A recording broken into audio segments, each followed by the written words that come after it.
আপনিও যদি চান মাত্র একবারের এই উপায়ে আপনার জীবন পুরোপুরি বদলে যাক, তাহলে এটাই সেই একমাত্র উপায় যা আপনার ভাগ্য ঘুরিয়ে দিতে পারে।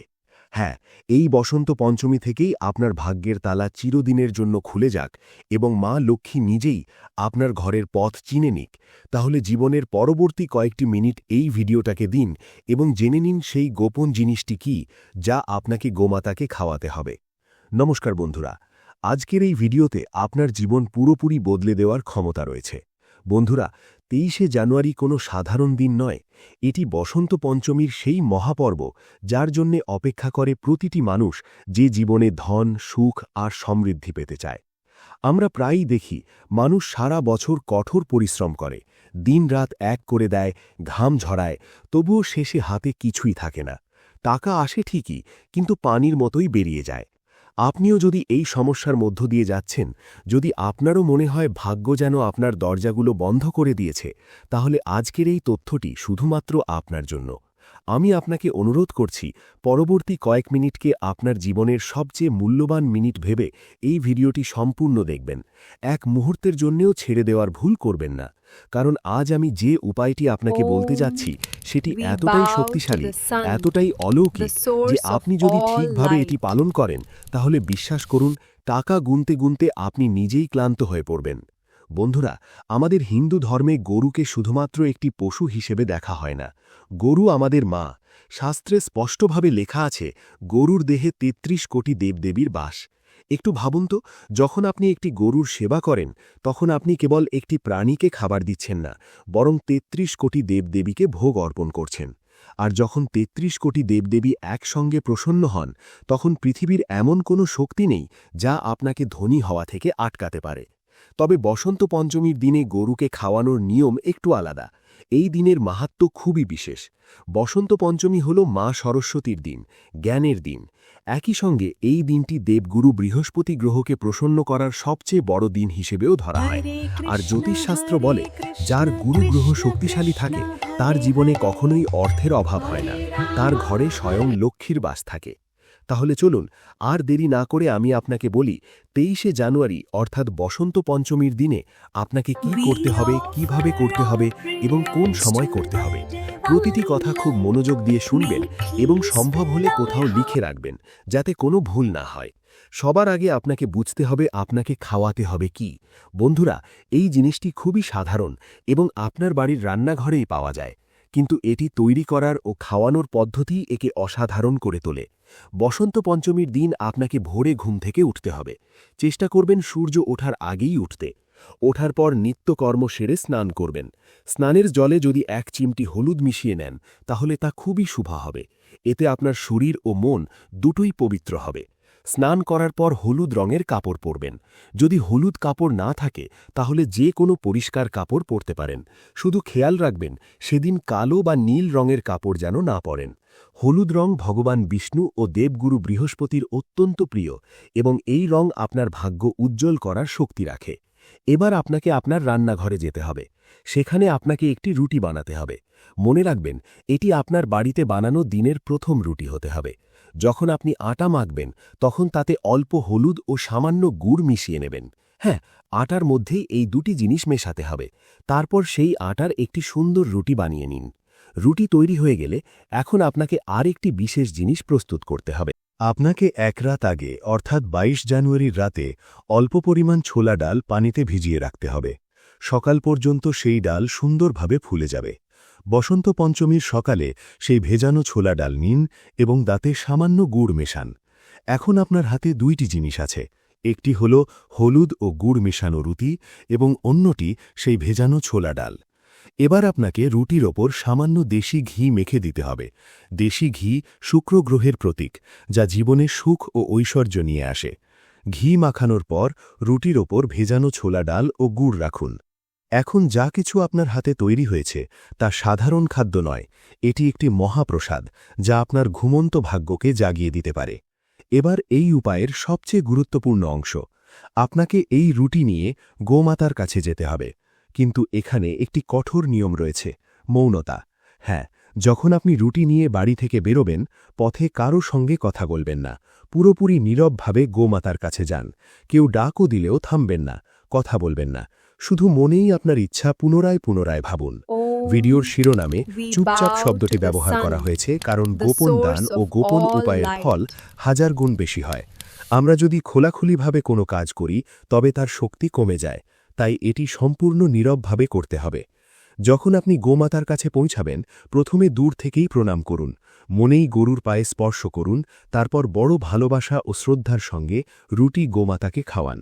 রুটি খাওয়ানোর সময় আপনার ডান হাত দিয়ে গরুর কুঁদে, যেখানে কুবর থাকে, সেখানে হালকা চাপ দিয়ে হাত রাখুন। বন্ধুরা, গরুর কুঁদে সূর্য কেতু নাড়ি থাকে, বিজ্ঞানও এটি মেনে নেয় এবং শাস্ত্রও বলে, যখন আমরা গরুর কুঁদে হাত রাখি, আমাদের হাতের রেখার দুর্ভাগ্য দূর হয়। সেখান থেকে বেরোহা ধনাত্মক শক্তি পুরো শরীরে প্রবেশ করে। যখন গোমাতা রুটি খাচ্ছেন, তখন মনেই প্রার্থনা করুন, বলুন, হে গোমাতা, আমি খুব দুঃখিত, আমার বাড়ির দারিদ্র্য দূর করুন, আমার মাথা থেকে ঋণের বোঝা সরান, আমার সন্তানদের সদ্বুদ্ধি দিন। বন্ধুরা, গোমাতার চোখে এত করুণা থাকে যে তিনি কখনও ভক্তের ডাক উপেক্ষা করেন না। তার একটি গর্জন আপনার জীবনের সমস্ত কষ্ট মুছে দিতে পারে।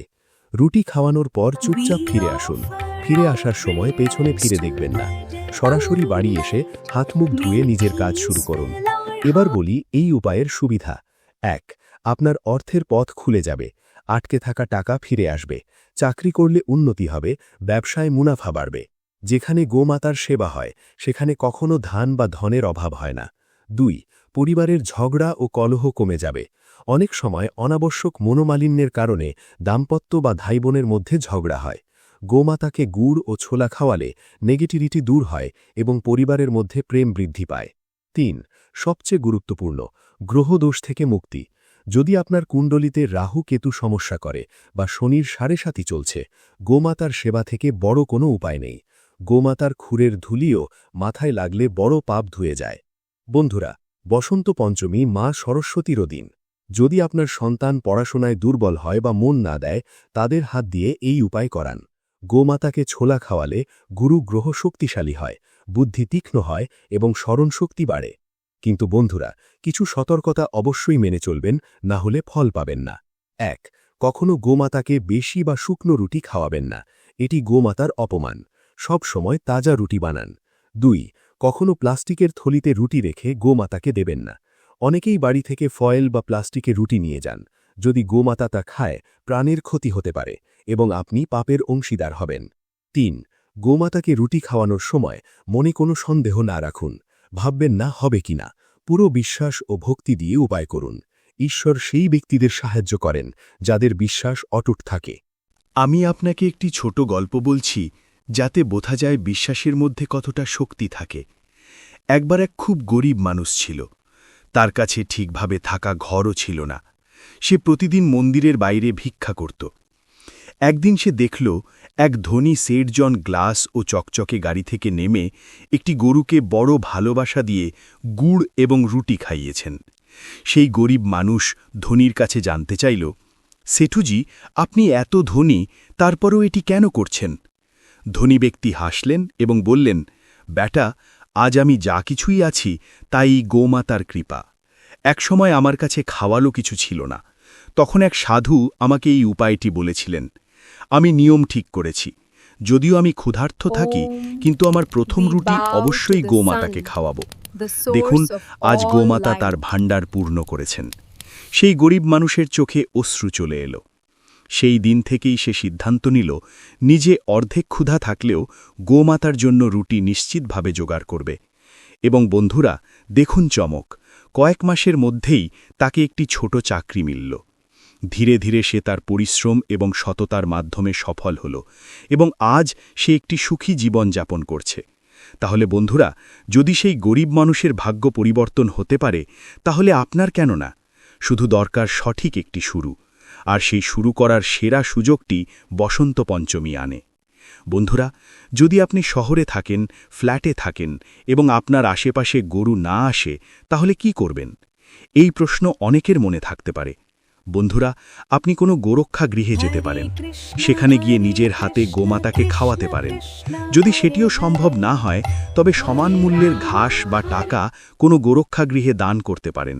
কিন্তু চেষ্টা করুন সরাসরি গোমাতাকে খাওয়াতে, কারণ গরুর জিহ্বা আপনার হাতে স্পর্শ করলে আপনার ভাগ্যের রেখা পরিবর্তিত হয়।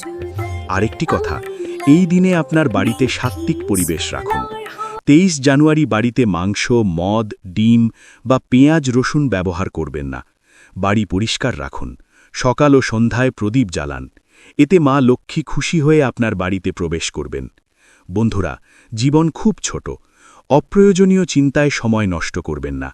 আমাদের শাস্ত্রে প্রতিটি সমস্যার সমাধান আছে, শুধু আমাদের সেই বিশ্বাসের সঙ্গে চলতে হবে। 23 জানুয়ারি আপনার জন্য একটি স্বর্ণালী সুযোগ, এটি হাতছাড়া করবেন না। আপনি নিজেই অনুভব করবেন, যখন গোমাতাকে রুটি খাওয়ানোর পর ফিরে আসবেন, আপনার মনেই এক অদ্ভুত শান্তি আসবে। মনে হবে যেন আপনার কাঁধের ওপরে বড় বোঝা নেমে গেছে, এবং এই শান্তি, এই ইতিবাচকতা আপনার ভালো দিনের শুরু হবে। তাহলে প্রস্তুত হন আপনার ভাগ্য পরিবর্তন করার জন্য। সব উপকরণ আগে থেকে প্রস্তুত রাখুন। ডাল ভিজানো ভুলবেন না, এবং সবচেয়ে গুরুত্বপূর্ণ, নীরবতা বজায় রাখুন। আপনার কাজ শেষ না হওয়া পর্যন্ত এ বিষয়টি নিজের মধ্যেই সীমিত রাখুন। আমি পুরো বিশ্বাস করি আপনি এই উপায়টি করবেন এবং এর পূর্ণ সুবিধা উপভোগ করবেন।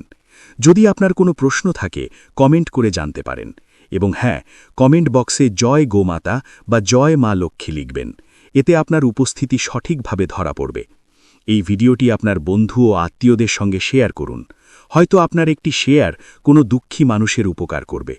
আর কোনো মানুষের উপকার করার মাধ্যমে ঈশ্বর আমাদের নিজেরাই উপকার করে দেন। বন্ধুরা, আজকের জন্য এতটুকুই। পরবর্তী ভিডিওতে আবার নতুন ও গুরুত্বপূর্ণ তথ্য নিয়ে দেখা হবে। ততদিন পর্যন্ত সুখী থাকুন, হাসুন এবং গোমাতার সেবা করুন। জয় শ্রীরাম।